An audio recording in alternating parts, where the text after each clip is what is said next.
ఓం శ్రీ దుర్గాయ నమః. Hi friends, ఎలా ఉన్నారు ఫ్రెండ్స్? జూన్ 2వ తారీఖున స్పెషల్ ఏకాదశి. జనరల్గా ఏకాదశి వస్తూ ఉంటుంది, కానీ దీనిని నిర్జల ఏకాదశి అని అంటారు. మరి ఈ నిర్జల ఏకాదశి ప్రత్యేకత ఏంటి? ఆ రోజున మీరు ఇలా చేస్తే మీరు అనుకున్న కోరికలు కూడా తీర్చబడతాయి. అదేంటో వీడియోలో తెలుసుకుందాం. హిందూ క్యాలెండర్ ప్రకారం ఏకాదశికి సంవత్సరంలో 24 ఉపవాసాలు ఉంటాయి.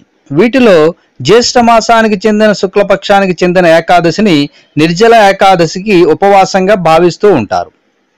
నిర్జల ఏకాదశి ఉపవాసం మొత్తం 11వది ఉత్తమమైనదిగా చెప్పబడుతుంది. దీనికి భీమసేని ఏకాదశి అని కూడా పేరు ఉంది. వేసవిలో ఈ ఉపవాస సమయంలో ఇతరులకు నీటిని అమర్చడం చాలా మంచిది. హిందూ క్యాలెండర్లో వచ్చే ఏకాదశుల్లో అన్ని ఉపవాసాల్లో నిర్జల ఏకాదశి ఉపవాసం ఉత్తమమైనదిగా చెప్పబడుతుంది.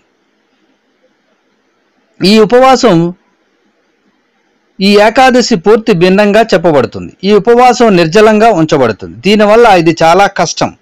ఈ ఉపవాసం ప్రారంభం సూర్యోదయం నుండి మరుసటి రోజు సూర్యోదయం వరకు చేయాలి. మీరు నిర్జల ఏకాదశిని జరుపుకోవాలని కోరుకునేవారు బ్రహ్మముహూర్తంలోని శ్రీ విష్ణు సహస్ర నామాలతో దీన్ని ప్రారంభించాలి. తర్వాత ఓం నమో భగవతే వాసుదేవాయ ఈ మహామంత్ర జపం చేస్తూ ఉండాలి.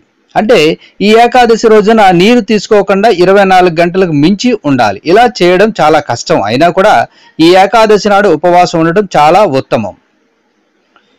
ఈ నిర్జల ఏకాదశి ఉపవాసం చేయడం ద్వారా అనేక జన్మల పాపాలు తొలగిపోతాయి. ఎప్పటి నుండో తీరని కోరికలు కూడా ఈ ఏకాదశి రోజున ఉపవాసం ఉండటం వల్ల కోరికలు తీరుతాయి. ఎందుకంటే ఈ ఉపవాసం అంత పవిత్రమైనది. ఈ రోజున మీ తల్లిదండ్రులు మరియు గురువుల ఆశీర్వాదం తీసుకోవాలి. వీలైతే ఆధ్యాత్మిక పుస్తకాన్ని దానం చేయాలి. ఈ నెల వేసవి కాలం కాబట్టి మీరు పానీయం ఏర్పాటు లేదా దానం చేయడం ద్వారా ఎక్కువ ప్రయోజనం పొందుతారు. ఈ రోజున మానవులకు మాత్రమే కాకుండా పక్షులకు, జంతువులు కూడా ఆహారం ఇవ్వాలి. మరి ఈ నిర్జల ఏకాదశి మంగళవారం జూన్ 2వ తారీఖున వచ్చింది.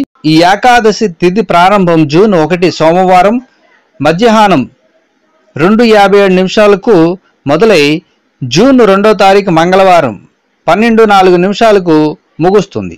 ఈ మరి ఉపవాస సమయం ఏంటంటే జూన్ 3 బుధవారం 5:41 నుండి 8:22 వరకు చేస్తే చాలా మంచిది. అలాగే ఈ నిర్జల ఏకాదశి రోజున ఏం చేయొచ్చు?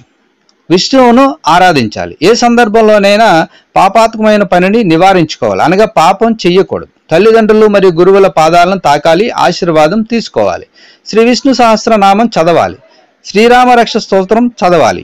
శ్రీరామ చతుర్మనుల అరణ్యకాండ చదవడం మంచిది. ఇక ఆధ్యాత్మిక పుస్తకాన్ని దానం చేయడం ఇంకా మంచిది. ఈ నెల వేడిగా ఉంటుంది కాబట్టి పానీయం కోసం ఏర్పాట్లు చేయాలి. నీరు ముఖ్యంగా దానం చేయడం చాలా మంచిది. నీటితో నిండిన పాత్రను మీ ఇంటి పైకప్పుపై ఉంచడం చాలా మంచిది. ఇవి పక్షులకు ఆహారంగా, అంటే పక్షులకు ఆహారం కానీ లేదంటే పానీయం ఇవ్వడం చాలా మంచిది. శ్రీకృష్ణుడిని ఆరాధించాలి. మరి ఈ నిర్జల ఏకాదశి రోజున ఏం చేయకూడదు? నిర్జల ఏకాదశిపై చెట్ల నుండి కాయలు కోయకూడదు. చెట్లను నరకడం వంటివి చేయకుండా ఉండాలి.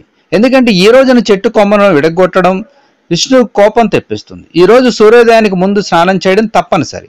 నిర్జల ఏకాదశికి నీరు తీసుకోవడం కూడా నిషేధించబడింది, కానీ అది సాధ్యం కాకపోతే కనీసం పండు అయినా తీసుకోవాలి. ఏకాదశిలో పగటిపూట నిద్రపోవడం లేదా సోమరితనం నిషిద్ధంగా భావిస్తారు.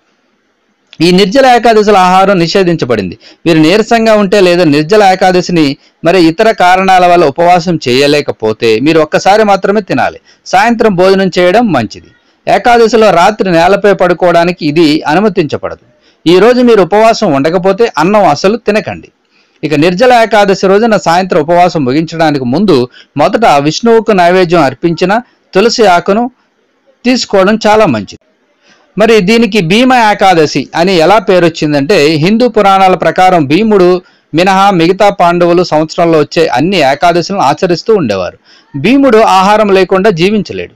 ఈ విషయంలో భీముడు ఎప్పుడు దోషిగా ఉంటాడు, పరువు తీసేవాడు. మనలో కూడా చాలా మంది ఆకలిని నియంత్రించలేము. మరి ఈ సమస్యను పరిష్కరించడానికి భీముడు వ్యాస మహర్షి వద్దకు వెళ్ళి తన సమస్యను నిజాయితీగా వివరించాడు. ఇది విన్న వ్యాస మహర్షి ఒకసారి నీళ్లు తాగకుండా ఉపవాసం చేయమని కోరాడు. ఈ విధమైన ఏకాదశి ఉపవాసం అందరికీ సమానమైన యోగ్యతను ఇస్తుంది. అందుకే ఈ ఏకాదశిని భీమ ఏకాదశి అని కూడా అంటారు. సో ఫ్రెండ్స్, మరి ఇది నిర్జల ఏకాదశి అంటే మనం నిర్జీవంగా ఏమీ తీసుకోకుండా ఉండాలి. ఖచ్చితంగా నీరు కూడా తీసుకోకపోవడం చాలా మంచిది. కాబట్టి ఒక్క దినం అంటే 24 గంటలు ఇలా చేయడం వల్ల మనకి ఎన్నో ఫలితాలు వస్తాయని, మరి ముఖ్యంగా ఈ ఏకాదశి ప్రత్యేకమైనది. అది జూన్ 2వ తారీఖున ఉన్నది. కాబట్టి ఈ ఏకాదశి రోజున ప్రయత్నించండి. ప్రయత్నిస్తే మీకు మంచి ఫలితాలు మీకు మీ కుటుంబంలో అందరికీ వస్తాయి. కాబట్టి ప్రయత్నించడంలో తప్పులేదు. కాబట్టి ఆధ్యాత్మిక నిపుణులు చెప్తున్నా. సో ఫ్రెండ్స్, ఈ వీడియోని లైక్ చేయండి, షేర్ చేయండి. తప్పకుండా నా ఛానల్ని సబ్స్క్రైబ్ చేయండి. సబ్స్క్రైబ్ చేసుకున్నారు, బెల్ ఐకాన్ క్లిక్ చేయండి. Thank you for watching friends.